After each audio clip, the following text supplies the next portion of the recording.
Welcome. I'm Lisa Fox Martin, the chair of the board at the Thomas Cole House. It's wonderful to see some new faces here. Thank you for coming from all over. This is our first of 5 monthly lectures, and we have such an exciting season coming up. But I'm the introducer to the introducer. So I will turn you over to Betsy Jacks, our executive director, who will give you all the pertinent information about what we have in store for us this season. Thank you so much for coming.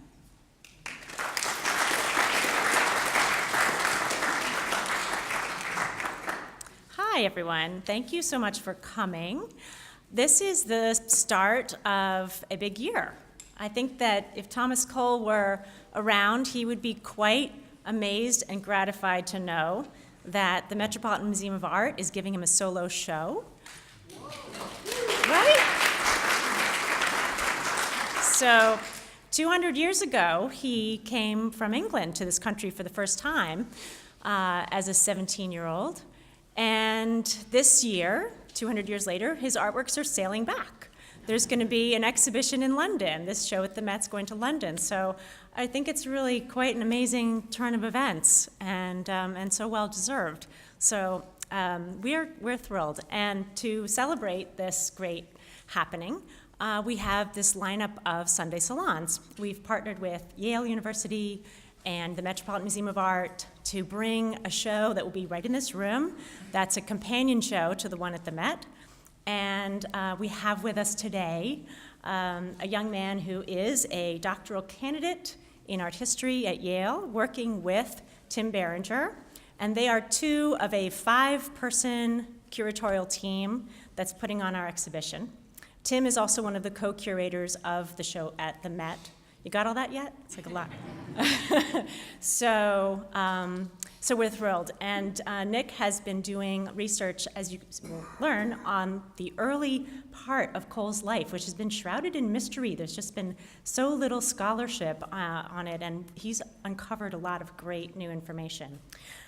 So the exhibition will be called Picturesque and Sublime, and the Transatlantic Inheritance of Thomas Cole. So it's his inheritance, meaning what he brought with him to this country across the Atlantic. So we have, in the past, thought of Thomas Cole as this American genius sprung from the log cabin roots, in that it's not true at all. He's from England.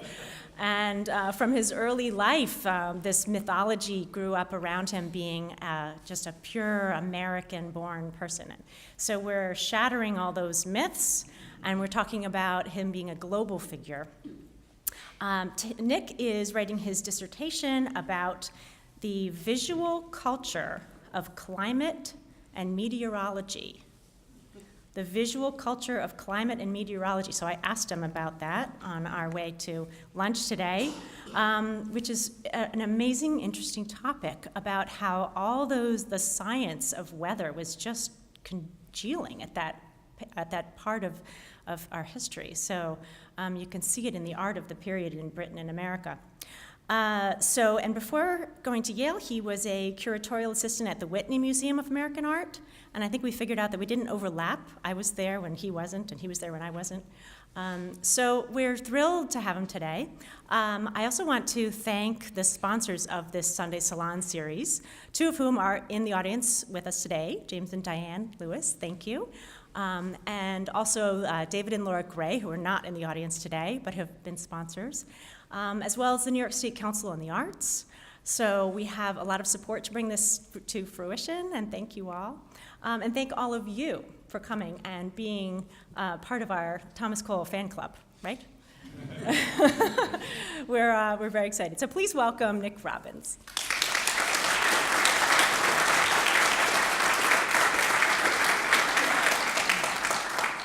Thanks so much, Betsy. And if you can't hear me at any point, please just let me know. It's a real honor to be here at the new studio at the Thomas Cole House with all of you to kick off what Betsy explained is a very exciting year, not only being the 200th anniversary of Cole's arrival here as an economic migrant from northern England, but also a really amazing year of events, both here in the States and in London, celebrating his work. So I'm really grateful to Betsy for the invitation, and to Jennifer and Heather and everyone who helped make today's event possible. And it has been really amazing. We've been working on this show now for a year and a half.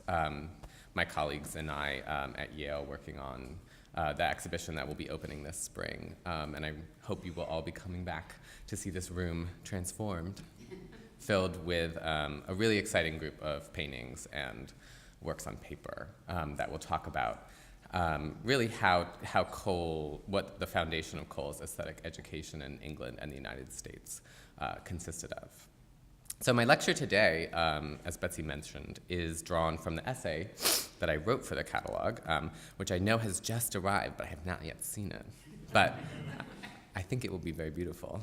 And so in that book, Tim Berenger and Jennifer Robb, professors at Yale, Gillian Forrester is a curator, and then myself and a fellow graduate student, Sophie Linford, really try to expand on these themes of the exhibition of what was the kind of visual culture of landscape that Thomas Cole was sort of brought into, and then more specifically, how was his work influenced and shaped by two very important, this is off,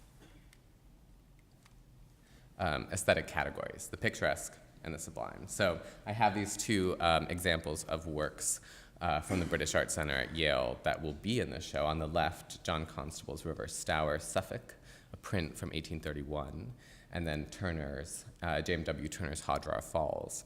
And so these are two works that can kind of come to stand in for these two categories. The picturesque on the left, which is a sort of smoothed out version of nature recomposed to form pleasing images.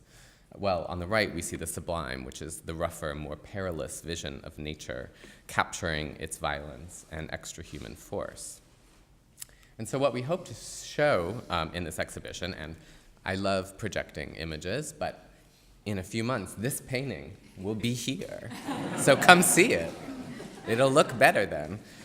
But the argument of the show is that in the so-called wilderness of North America, Cole was able to bring these two categories, the picturesque and the sublime, together, that the American landscape allowed him to capture both the kind of pastoral, inviting lustrousness of the Catskill Hills, which are just behind us, and also its enormous, unfathomable scale, its darker, less knowable precincts, the kind of torturous tree limb that we see here. So really this kind of synthetic vision that Cole, as a British artist, an Anglo-American artist, we'll call him, but also someone who was a pioneer in discovering the possibilities of the American landscape, was able to achieve.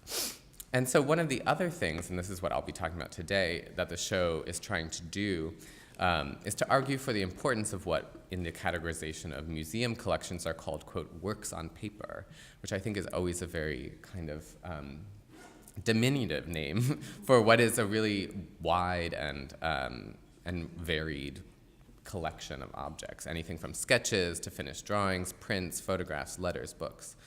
And so what we did for the show is bring together a really exciting group of works from the Yale Center for British Art and the Albany Institute for History and Art, the two main lenders of those works for the show, of a group of works by European artists, Claude Lorraine, Salvatore Rosa, J.M.W. Turner, John Constable, many others. So some of those are on screen here, who provided the foundation for his education. And they span many different techniques, from etching, engraving, mezzotint, drawing, oil paint on paper. And all of these works on paper were crucial sources for aspiring artists like Cole, both in Europe and in the United States, even though they are often considered lesser objects than the ostensibly more ambitious, sensuous, and permanent object that is the oil painting on canvas. And indeed, these prints were often reproductions of already existing paintings. So before we were able to pull JPEGs from the internet, if you wanted to see, Turner's Hall Draw Hall, you'd have to find a print of it, of course. So this was how artists came to know works of art.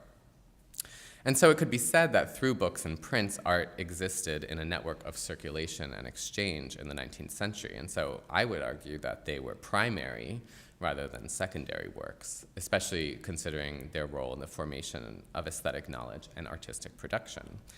And they also provided these forms of continuity across the Atlantic, important in producing a visual culture of landscape painting in the United States that was a direct outgrowth of European art. And so this is how we can start to see someone like Cole really as a global figure, because even if he was living in New York or living up here in Catskill, he would have access to prints made around the world. And so I think it's one way of seeing how the art world has always been global, even though we think of it more so in those terms these days. And they're works that I also believe strongly possess a technical and visual sophistication and a conceptual complexity that's actually very different from any of a sort of more instrumental role that they might have played in circulating the representation of a painting or in the creative process that leads up to a painting. And so when I was coming to write my essay for the catalog, I just sort of came up with a very simple question, which was, what did paper mean to Thomas Cole? And on the one hand, it could seem like a very simple question, overly simple question that, well, paper is an obvious surface that artists turn to for drawing and sketching. It's what you write your letters on. It's what you write journal entries on. You keep your records on it. It's paper. It's just there. And it can, in that way, it can go unnoticed, right, as a kind of neutral blank against which the imagination and invention of the artist unfolds. But Cole's own practices seem to suggest that paper was of great importance to him. He left behind an enormous trove of drawings, notebooks, letters, and manuscripts, attesting not only to their centrality in his creative process, but also the value he perceived in them. The eminent Cole scholar Elwood Perry observed that the artist, quote, seems to have saved every scrap of paper, no matter how small, undoubtedly with posterity in mind. And if you go up to Albany, to the New York State Library, and look through his archive, which all of you should do because it's really fun, he really did save every scrap of paper. And we're grateful to him for his hoarding tendencies. But, you know, everything from advertisements for books, little notes on, you know, the slightest little sketch you can find. And, of course, you could say it's just an insignificant little pencil mark. But you can learn a lot from these objects. And so I think the fact that he kept all of them meant that he felt that they were important. And the other question I was thinking about with this with paper was that it's actually, you know, it's easy to forget that paper itself has a history, right? And that the enormous increase of the availability of paper in the 18th and 19th century in Europe and the United States would have had an enormous impact on the way that people were able to express themselves. Indeed, Cole was born just around the time that there was this sort of continuous paper-making process, this machine invented in the early years of the 19th century, was invented. And so that before, you know, every sheet of paper was made by hand, the rags were stewed and dried and pressed, but now we had a way of producing vast amounts of paper on an industrial scale. And so all of this paper, I think, probably contributed to the increasingly internalized forms of sketching, writing, and thinking that are central to the romantic subjecthood of artists like Cole. And so in thinking through this, I turned to the art historian Anne Birmingham's really excellent book called Learning to Draw, which charts the rise of drawing as a refined and learned accomplishment in England in this period. And this phrase that really struck me, she writes that paper in this time was, quote, an enunciative space in which modes of individuality could be formed and expressed. So rather than neutral, paper was really this enunciative space, a really particular kind of surface where artists and writers could sort of, and everyday people, of course, could reflect upon themselves and make possible certain ways of seeing, thinking, and knowing. And these were ways that Cole really capitalized on throughout his career. He wrote, "Memory is but a leaky vessel." This is in a journal from 1835.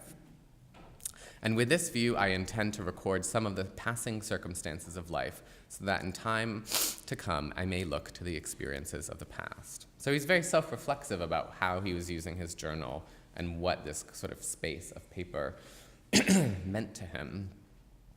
Through this archiving of the self in the medium of paper, Cole contributed to the increasing importance of journals, letter writing, and sketching that marks the lives of artists and writers of his time.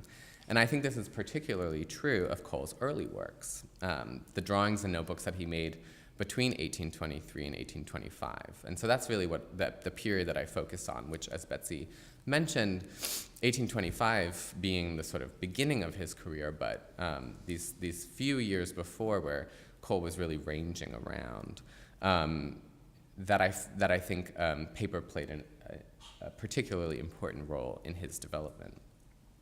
And so these were years he spent in Ohio and Philadelphia before he moved to New York, working as an artisan, an itinerant portrait painter.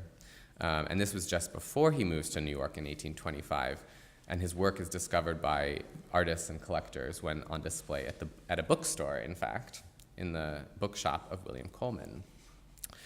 So while his early drawings and these books are usually taken as signposts that point directly to the later production of ambitious paintings, when considered on their own terms, they suggest a more open-ended and varied narrative of Cole's artistic development.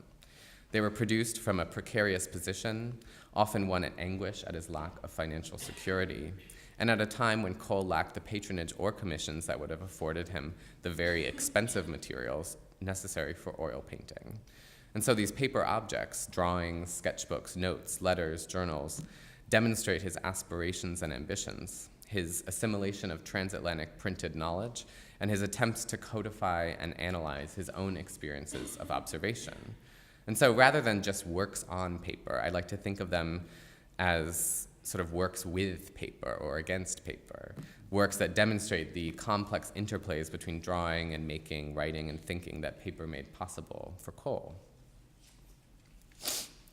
So in this sense, it seems fitting that drawing, rather than painting, marked the commencement of Cole's life as an artist in 1823, at least according to the account given by his friend and biographer, William Dunlap, in his book, The History of the Rise and Progress of the Arts of Design in the United States. The 19th century had great book titles, and I feel like we should really ape them. This is 1834, so Cole is still alive, rapidly becoming one of the most prominent artists, by that point, one of the most prominent artists in the United States. And Dunlap devoted a large portion of this book to Cole's work.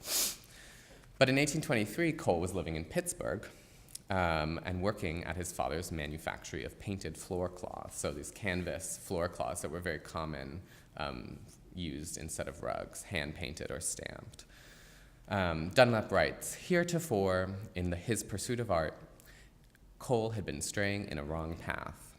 And what he means is that this year, Cole turned away from his work as an artisan and a portrait painter, and instead began to draw the objects of the natural world.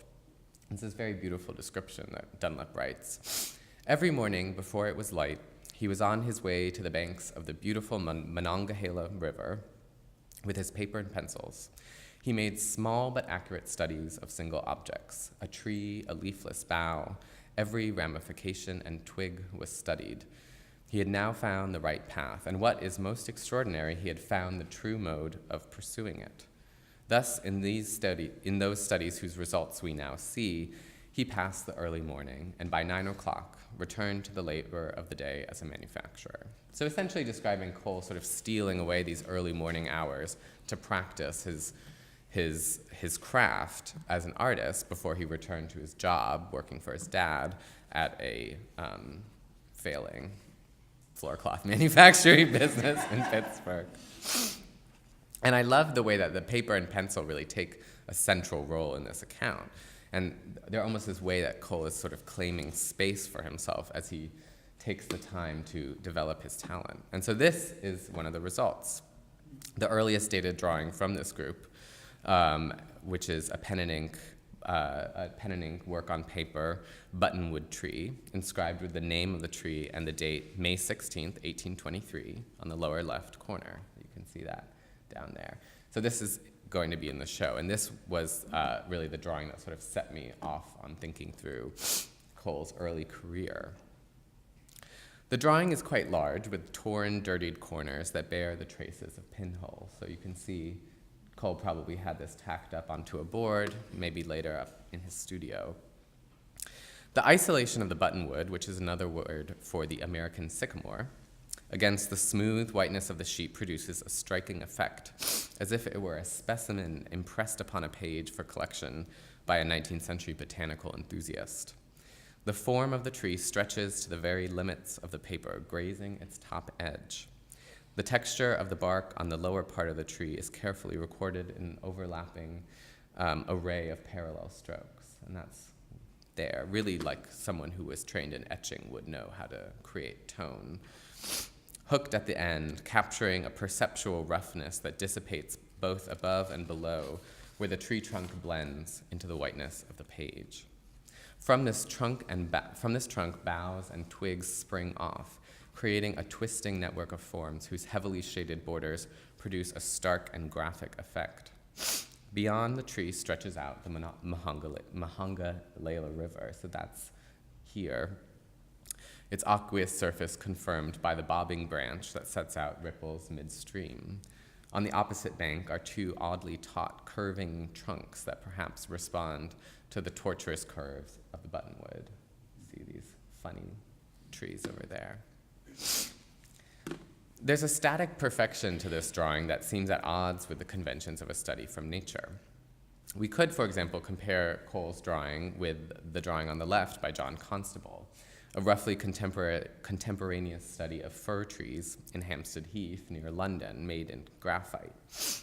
And Constable's drawing attends to all of the wrestling and straining particularities of nature, a more sensuous world in which light and shadow play across the surface of the tree and its leaves, imparting a sense of movement and dynamism that extends beyond the limits of the drawing.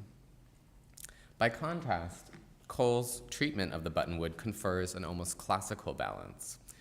While this equipoise could be attributed to the tree's natural form, it is also a product of Cole's placement. The tree trunk branches at the vertical center of the sheet, right here, marked by a thin graphite line at right. And so you can see here he's bisected the paper in half. And then it's also exactly at the other midpoint of the tree. So this little point of the tree is at the very center of the sheet. This careful placement suggests that Cole regarded the paper itself as a structure for his drawing that ornaments the surface of the paper, situated on the page not according to the principles of the principles of nature, but rather the principles of design. This ornamental effect is emphasized as well by Cole's conventional treatment of the tree's filigreed edges, where the repetition of forms and different orientations unifies an otherwise complex totality. This approach to the rendering of trees and foliage in particular was advocated by British writers such as the apostle of the picturesque William Gilpin, who codified the concepts of picturesque tourism in his many writings from the late 18th century, as well as by artists such as Alexander Cozens, whose watercolor sketch of a tree we see on the left.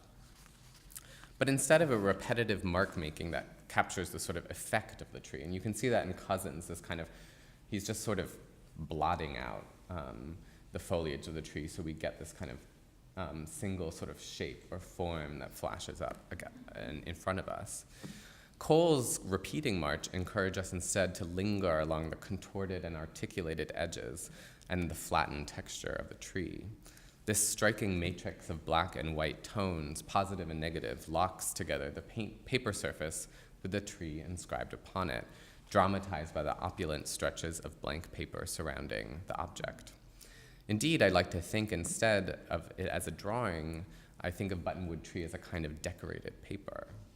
And that characterization seems to diminish the drawing's place as a founding document of Cole's artistic career. But at the same time, it's more true to the kinds of objects that Cole had been pursuing in the decade prior to 1825 in the so-called decorative arts. So here I'm following on the extraordinary work of Jean Dunbar, who, as many of you probably know, has worked here at the Cole House for many years to uncover the extraordinary works of decorative painting that have laid hidden under the house's paint surfaces, the beautiful decorative painted borders in Cole's parlors. As Dunbar has argued, though art historians like to believe that Cole just spontaneously emerged in 1825 as an accomplished painter with no training, he'd actually been honing his skills in the decorative arts for over a decade. In his youth in northern England, he trained as an engraver of calico, cotton cloth that was printed by hand, or increasingly in Cole's time by machine, which we can see here in this illustration at left. It's like paper, this sort of continuous process of printing designs onto the fabric. After moving to the United States, he made woodblock illustrations for books and assisted his father in establishing businesses for manufacturing paper wall hangings in Steubenville, and painted the painted canvas floor cloths in Pittsburgh in 1823. And here's this, I actually just came across this drawing showing 4 different parts in the process of producing floor cloth in the 19th century. Both wall hangings and floor cloths, like calico, are surfaces covered with designs, usually based on natural forms, that are worked out on paper and then impressed into the surface with blocks or plates. And so I started to think about how the form of buttonwood tree, this drawing, has this really direct affiliation with the kinds of articulated, curving, and repeating foliate designs that Cole had been trained to engrave into wood or copper plates for the production of calico when he was a young man in England. Designs in which the flattened and articulated ornament of the surface is separated by this continuous negative space. So you can see how in the design on the left we have this kind of beautiful purple blue that sort of continues through all of these elaborate floral designs. And so in this sense, the background of the sort of background or ground of the drawing in Cole's case is just as important as the design in the front. And I think you can see that reversibility in the calico as well. We can also think in the same way about the similarity between Cole's drawing and the kinds of designs that he would have been producing for wallpaper when he was in Steubenville. So this is obviously not a wallpaper from Cole's father's factory, but from around the same time. And so we can again see how Cole was trained in this sort of stylized representation of natural objects to produce ornament, objects that were from the natural world, but then sort of modified to fit their context. So in trying to break down this barrier between, decorative arts and the fine arts, or this sort of romantic drawing of a tree, which we might associate more with a kind of celebratory and rapturous view of nature, which I think is certainly central to that drawing, we can also see how the skills and the kind of eye that went into the production of that drawing were really an outgrowth, I think, of Cole's work in the decorative arts, and really link him to this transatlantic world of artisanship and artistry. And so when I was up in Albany to see the buttonwood tree drawing, I also spent a lot of time looking through this other remarkable paper object, which is a bound notebook that he inscribed notebook number 1, Pittsburgh, misspelled, 1823. And so this is likely the earliest sketchbook of Cole's still extant, and is dated from the same year as those drawings. And what's so interesting is that this book contains all kinds of inscriptions and drawings. It's an account book, a notebook, a sketchbook. For example, here, this is I think a bunch of pages were ripped out, so who knows what was in there. But the first page you can see now is essentially a financial account book that he was probably keeping for his father's business. And so we can see here paper being a key element in commercial bureaucracy, as it still continues to be somehow. But leafing through the book, we start to encounter other things, like these exercises in fancy lettering of words such as promotion and enumeration, or many, many pages of landscape sketches in graphite, ink, and chalk, where we see the young Cole experimenting with many different subjects and media and modes of expression. So here, this really, I love this drawing of this sort of top-hatted young man in this huge boulder, and he signed it there, this watercolor sketch. This is a kind of chalk, very dark chalk sketch, or this light ink sketch. So clearly all coming from the same time as these other drawings. And what we see in this weird kind of paper book is a tangle of all the different aesthetic aspirations and the commercial and artisanal enterprises that Cole, at this time, was engaged in. And then later in the book, we see other really interesting drawings, such as this large, elaborate artichoke-like plant on the left, on the margins of which he's written the name of his hometown, Bolton, over and over and over again. Another has outline drawings of flowers, so we see those here, at the bottom of which Cole wrote, "Oh, Philadelphia, oh, Philad, I wish in vain." So, he's 22 at this point, feeling very wistful, does not want to be stuck in Pittsburgh. And in fact, he would leave that very same year to move to Philadelphia, where he began his real career as an artist. And so all of, these were probably designs that he was working up for a floor cloth, but we see on the margins of this his sort of dreamy nature asserting itself. But the pages that I found the most interesting in this notebook are these, which show Cole testing what he calls, quote, dyes and colors prepared from barks. And here he's combining pigments ground from tree bark with lime water, salt of tartar, potash, and alum, and producing this range of rich browns and grays, forming a random but seemingly strangely pleasing pattern of orbs that sort of float across the page, intermixed with his notes and responses. So he's producing these, he's going out into the woods and producing these dyes, really, in his, I'm assuming in his father's factory, and experimenting with producing these materials. And what's so interesting is that he's here demonstrating the knowledge that he gained from his work in the calico industry, because alum, one of the mixtures he says here, mixed with alum, mixed with lime water. This is a hickory bark dye. The alum was a mordant, which was commonly used in the calico industry to bind the dye to the cloth. And tree barks, particularly the American yellow oak tree, were commonly used to make dyes for cotton fabrics in England in the 19th century. So I thought what was so interesting was that even though these seem to be kind of these utilitarian studies or kind of scientific studies, just like his drawings, they are studies from nature, in essence, kind of producing watercolor and studying the natural world on paper, a kind of material investigation of the trees that he found in the forest, as he writes on the page. And in fact, we can compare them, because this hickory tree, which we have this lovely sienna stain from, he also drew a young hickory, which we can see in this drawing from the Detroit Institute of Arts that same year, where he captures the sapling as this almost weightless form floating against the sheet, rooted in a ground that quickly fades to black. Like Buttonwood Tree, with its conventional and repetitious forms, this drawing seems not to aspire to dimensionality and flaunts instead this linear rigidity and inherence on paper. Its inscription, Young Hickory, announces the primary relationship of the object to nature, but its jaunty and stylized form still also seems to relate to the elaborately articulated forms with which Cole was trained to decorate textiles and papers, and insists on its own elegant placement against the paper sheet.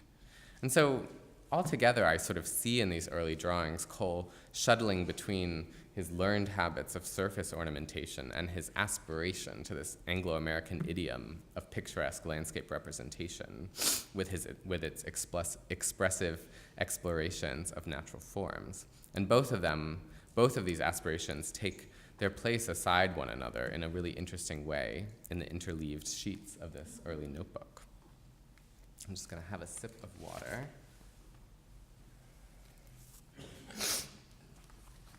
So Cole's notebooks also bring up another important facet of his early engagements with paper, which is his reading habits.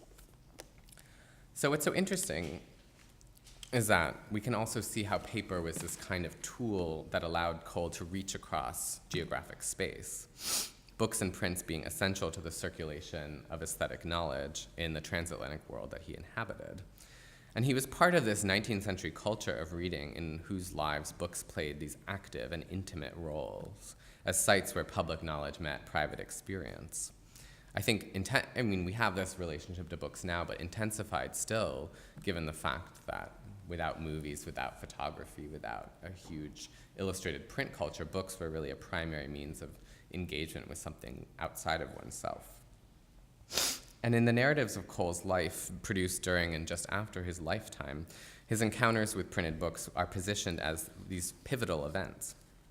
His friend and biographer Louis Le Grand Noble credits a book that, quote, set forth in glowing language the natural beauties of the North Atlantic states. He credited this book with inciting Cole's desire to move to the United States from England in the first place. And a second book, which was an English manual on painting that was lent to Cole by an itinerant artist he met in Ohio in 1819, Dunlap, the biographer who I quoted earlier, received a letter from Cole in which he wrote that the book was, quote, my companion day and night. Nothing could separate us. In my imagination, I pictured the glory of being a great painter. So really, at that time, at the very edge of the United States in Ohio, this book had a huge impact on Cole's life and on his imagination. And in this vast collection of scraps, all of these archival materials Cole left behind, we get all this evidence of the books that he had read, including treatises on art and technique. And this I found most especially in a notebook that he dated to 1825. So this is the year that Cole moves from Philadelphia to New York. And this book likewise contains a whole motley assortment of objects and thoughts, but sketches, artwork inventories, lists of collectors, but it also includes long passages that Cole had copied out from various books. So I started to think, well, what books are these, since not all of them had been identified. So I began to research what was Cole reading in 1825 as a 24-year-old young artist. And this notebook really demonstrates his close attention to key texts from the European aesthetic tradition, but also exemplifies the dilemma that Cole found himself in as a self-taught artist at this time, trying to acquire the techniques of painting at a far distance from painting academies and collections of oil paintings that he could access. So this notebook that I mentioned from 1825 contains passages copied from at least 3 publications. The titles of 2 we can see here. On the left, Proportions of the Human Figure, and on the right, Practical Rules for Coloring Draperies, etc.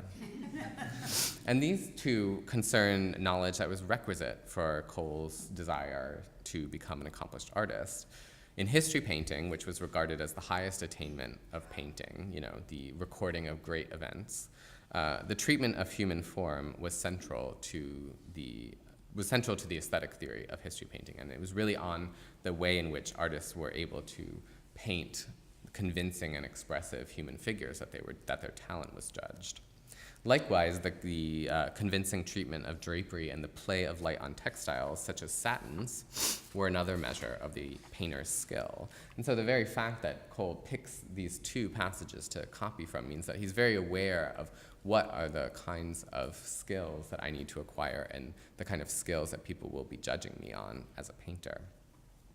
So this passage on the proportion of the human body, which considers the proportion of the entire form in relation to the height of the head, which was a very sort of common way of judging the correct proportion of the body, comes indirectly from annotations made by the eminent 17th century French artist and theorist Roger de Pile in his translation of Charles-Alphonse du Fresnoy, a Latin poem De Arte Graphica, published in 1668.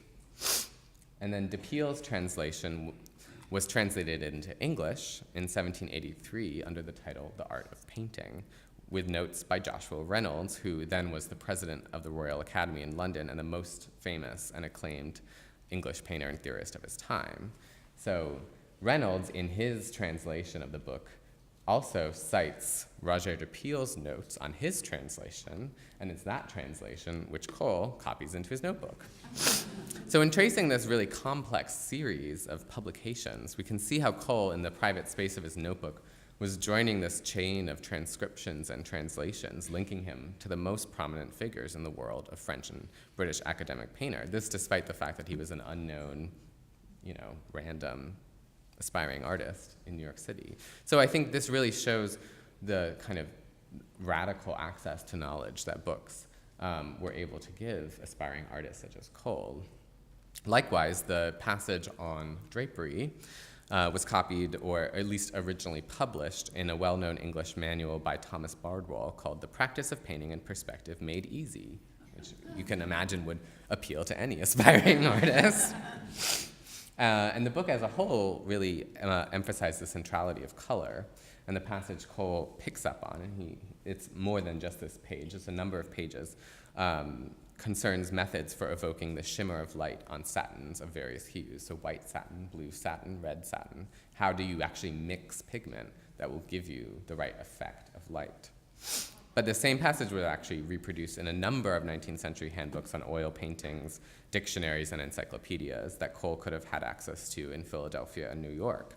And I'd like to think so William Coleman is the owner of the bookstore where Cole was discovered in 1825, but I was going through the advertisements that he would put up in newspapers in the 1820s, William Coleman, to sort of say what books had arrived from London, because this is what you would do. You would look in the newspaper and say, oh, William Coleman has this book from London that I have heard about or I want to read, and then you would go and buy it. So this arrival of, quote, new and elegant London editions, I'd like to believe that Cole was reading these books in William Coleman's bookstore. I don't know if that's true, but I'll say it is. It's the last text, though, that Cole copied down in his notebook that has been considered the most influential in his development, which is a book by an English painter, William Oram, called Precepts and Observations on the Art of Coloring in Landscape Painting. And this is a book that has been known in Cole scholarship for quite a while, since Alan Wallach wrote about it in his early writings on Cole, because Cole gave the citation, so it's pretty easy to know which book he was reading. But you can see Extracts from the Art of Coloring Landscape by William Oram. I will admit that the other passages were found via Google Books. So this is called digital paper scholarship. Makes things much different. So Cole's notebook contains many passages from this book that discuss methods of painting and coloring skies, leaves, and the sea, copied under the heading Extracts from the Art of Coloring in Landscape Painting. And we could assume that Cole read through the remainder of the book and not just this excerpt. And it's a really interesting book. It was actually published many decades after William Oram, who was mostly a decorative painter, worked for the state, had died. And his relative, Charles Clark, assembled it from manuscripts. And it has a whole motley range of topics, including the physics of aerial perspective, techniques of the eminent masters that you could sort of try to emulate, to a kind of discursus on concepts of finish and truth and painting. So a very kind of all over the place book. But it was also one of the few treatises available at that time that could instruct you on painting landscape in oil. So you can see why it would have been attractive to Cole and why he chose these passages about how to paint the sky, how to paint the sea that would have been useful to his work as a landscape painter. So for example, his section on painting skies, Oram provides a detailed description of how to, quote, color a sky as it sometimes appears about 6 o'clock in a fine evening in May or the beginning of June. So there's this very minute process of observation. How do you translate that into paint? And this is that kind of minute attention to nature was something that, as we see from Cole's drawings, really appealed to him. And Oram's method moves from the horizon of the picture upward, describing shifts and gradations of hue and tint in great detail. Cole, in transcribing it, omits a bit of Orum's more discursive passages. And I sort of imagine him in front of the book sort of furiously scribbling down and just trying to get all of this information. How do I use all of these pigments that I have on my palette?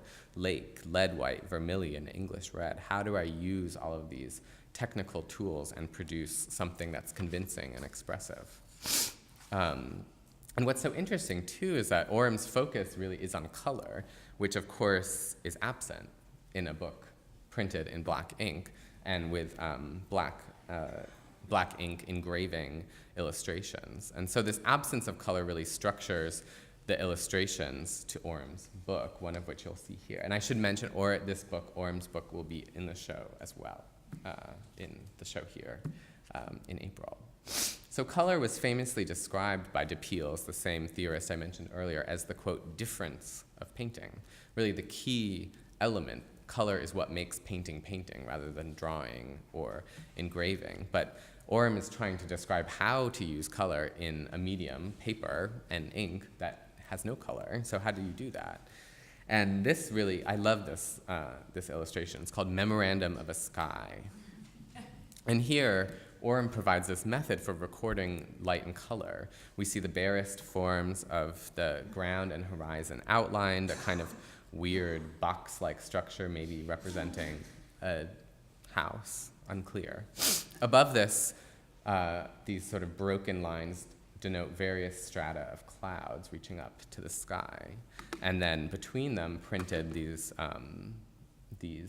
color notes: pale light, all red light, yellow, grayish light all along, light, warm. So this really minute attention to the shifts in color and how they relate to one another. At the same time, you almost wonder, how did he intend people to use these illustrations? And we see that the caption labels the image as a memorandum, which, translated literally means something to be remembered. So it's a kind of diagram for the artist to kind of spur the mind to remember the past, a past visual or aesthetic experience. Not sort of capture every detail so it won't escape you, but just to give you enough information so that you could perhaps close your eyes and remember exactly what that color was around 6 o'clock in a fine evening in May. And Cole himself would insist on the importance of memory to his creative process. So again, I think this is why Orum's text, which is otherwise relatively obscure, I mean, it's not a text that many artists were using at that time, really appealed to him because it appealed to his interest in memory. And so I think when you turn, what's so interesting then is later in the same notebook where you have Cole's transcriptions from Orum's book, we have sketches that he made, and you can see that he's taken really Orum by the letter. He's really following his prescriptions. So we can see here a sketch that he made, inscribed at the bottom: a very fine sky, about 4 o'clock in the afternoon in March, sun to the right, the large center cloud extremely high, the shades of all the clouds of that pearly, lucid tint so common, the falling rain appears lighter as it approaches the earth, I think from the reflection of the earth. So this is all in Cole's observations below the sketch. Above, in a mixture of graphite and ink, Cole is capturing a stormy mountainous view, these quickly delineated forms with inset notes about color and relative tone, moving from the dark woods of the foreground to a plain of light and shadow and mountains behind. But the majority of the page is about this sort of drama of sky and light that's taking place above the landscape. And one thing I love about this sketch is how it actually runs counter. You can see the notebook was ruled, it was lined. So it has these sort of inscribed lines here that are supposed to guide you, but Cole's turned it sideways and is really using this paper in excess of its intended function, kind of creating his own system of intelligibility on the sheet of the notebook. And it's very clearly Orum's model that he's following. And so while he didn't make a painting, I mean, usually when we look at a sketch like this, the impulse of the art historian is, did Cole make a painting of this? Did he use this sketch? What was it used for? But he didn't, actually. This is 1825. This is the first year he comes up to the Catskills, and the year that he's making his earliest paintings that bring him a lot of renown. But he did not turn this sketch, unlike others, into a painting. But what I like to think about instead of that kind of direct line of sketch to painting, or work on paper to oil painting, is the fact that this knowledge that Cole was developing in these explorations of rain and light and cloud would return in paintings throughout his career. So we can think instead of his famous painting from 1836, View from Mount Holyoke, Northampton, Massachusetts, after a thunderstorm, the Oxbow, which is, of course, at the Metropolitan Museum, and which is also so beautifully projected and considered in the Parlors installation up at the Cole House, which I hope you've all seen. His pursuit of such effects would also extend through late works such as the Catskill Mountain House, Four Elements, whose subject and structure, this dark foreground, light middle ground vortex of storm, would seem to echo very closely the sketch he had made 20 years earlier. And I will also mention that this painting will be here in a few months, and it's beautiful and very rarely seen. So rather than establish a direct relay between a drawn study on paper and finished painting, this sketch occupies a more complex and primary place in his development, paper being the surface that Cole upon which he began to build an archive of knowledge, empirical observation, and aesthetic experience through private forms of reading, writing, and drawing. To conclude, I want to return to Cole's famous Oxbow to think about how the paper objects that Cole worked with would come to shape his more public oil paintings, and consider whether this thinking with paper continued throughout his career. So here we're looking at a painting made 11 years after that notebook I was just discussing, and really Cole at the height of his powers as a naturalistic landscape painter. So Alan Wallach, the art historian who I mentioned earlier, wrote a really wonderful essay that discussed how Cole's painting of this view from the top of Mount Holyoke, which had become a popular destination after a road had been built to its summit in 1821, is structured by a kind of panoramic vision which satisfied the expectations of the middle-class tourists who were flocking, who came to this mountain seeking an experience of exhilarated command over the landscape. So here he's thinking about how the painting is really stretched out and shows a wider angle of vision than one could ever get. And so it really gives you the sense that from the top of this mountain, you are able to kind of control the view. And so in developing this composition, this panoramic composition, Cole moved through a series of sources and drawings on paper. He seems first to have turned to this 1829 publication, 40 Etchings from Sketches Made with the Camera Lucida, by an English author, Basil Hall. And this book took this English idiom of a printed sketchbook of landscape views and transposed it to the United States. And this was a very popular form of print publication in this time. And the book really foregrounded the use of a camera lucida, which was an optical device used to view and compose the landscape by both amateurs and professional artists. So this drawing, published in a book in 1829, Cole then went and traced onto a sheet of tracing paper on this sheet, which he kept and is now in Detroit. But then, on his visit to Mount Holyoke, we can see how, in this very wide sketchbook, which he had actually just brought back from his recent travels in Italy, Cole completely changes the view and explores the expansion of it towards this panoramic vision, the pencil straying across the boundary of the sketchbook page to encompass both sheets. So we see here the image continues, though faintly. The scene of human settlement on the right sheet is fully articulated, each tree and edge of planted land plotting out a known and mapped landscape, marked in the foreground by notations reminiscent of those in Orum's diagram. So even, again, 11 years later, he's still using the same sort of form of notation that Orum had taught him. At the left, the landscape dissipates into the blankness of the paper sheet, evoking a world at the edge of knowledge. The drawing thus suggests both an expansive vision and yet insists on this material and symbolic gulf between the right and left-hand sheets. Cole's painted oxbow is structured by the same kind of gulf between two elements. On the left, a wilderness, representing the forms and forces of nature that Cole venerated, and on the right, the forms of settlement that he viewed with suspicion, even fear. So here, all of the farmland, the steam coming out of people's chimneys, the town, the railroad that would soon cut right across the oxbow. The painting thus operates upon a kind of symbolic hinge between two joined but opposed forces. Material hinges also appear in the appurtenances of the landscape painter that Cole lays before us. We see his hinged ease. So this is Cole in the center of the painter, looking rather cheekily out at us with his hinged canvas there, folding up, upon which the landscape painter sits at the center of the image. And this V-shaped form is then echoed in this sort of hinged form of the tree on the left of the painting.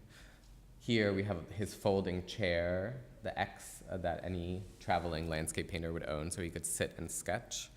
That sits on this rocky outcropping, and the folded portfolio of drawings that leans up against it. And then, in fact, we even see in the eponymous oxbow of the river, the river seems itself to sort of turn upon itself, almost to meet.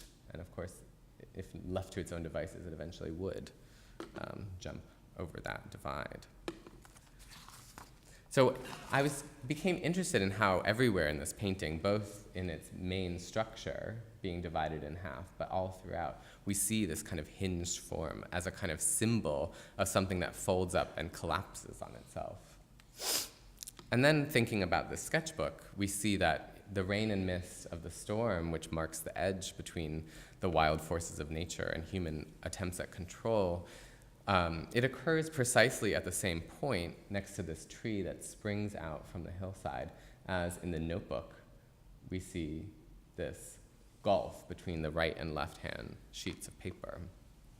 So I almost started to think about how the construction of the sketchbook itself, this paper object, with its break between one sheet and another, served as a kind of material and cognitive structure for Cole's conception of his view. This bifurcated but hinged format allowed him to think about the complex nature of a mobile duality, nature and culture, which are both opposite but fold back on one another and sort of collapse into one another irresolvably. Cole's drawing from the top of Mount Holyoke thus extends this engagement with paper as an enunciative space, as Anne Birmingham said, that he had maintained since the beginning of his career.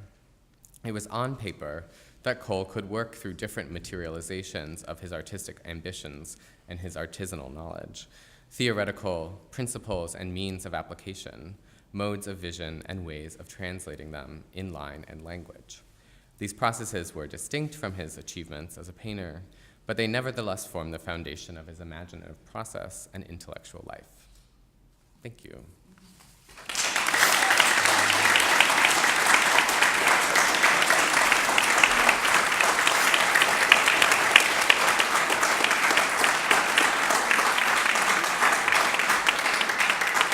Do you want to take a few questions? Yeah, for sure. Okay, want to take a few questions. So is there any information or anything at all about Cole's early life in Bolton? Just drawing, his own personal drawing as a kid or teenager, besides just being apprenticed at the calico shop, was he drawing on his own back then? Yeah, it seems pretty clear that he was, but nothing survives. What did happen was that Dunlap, the biographer, most of the information came directly from Cole, and Cole sort of wrote out, but I assume they also had other exchanges. And so Cole told him, for example, that he began to practice by drawing the landscapes and pictures that were printed onto china, because in northern England was also Staffordshire, a big center for the production of china, and lots of prints were then turned into china patterns. So we know, for example, that he did start to make drawings from those patterns, and that's something he shared with Dunlap. But he also wrote about how, similar to his sort of story about sneaking away in the morning to make drawings, he would sort of he hated working in a factory, and he would sort of wander off into nature. And he was clearly reading books about the United States, but I would assume also reading poetry, and probably had access to lots of other kinds of prints that he could make copies from. So certainly before he came to the United States, he had already begun to draw and already had probably seen a lot of prints, but was also sort of finding his own appreciation for nature. But unfortunately, we don't have any of those drawings anymore. Well, I would think that, he would have had to show some kind of artistic aptitude if they were going to hire him or take him on as an apprentice. Yeah. Oh, you mean in the calico industry? Oh, yeah, certainly. Clearly he had a facility with drawing that he would have had to already have shown when he started that work. Good, thank you. But yeah, thank you.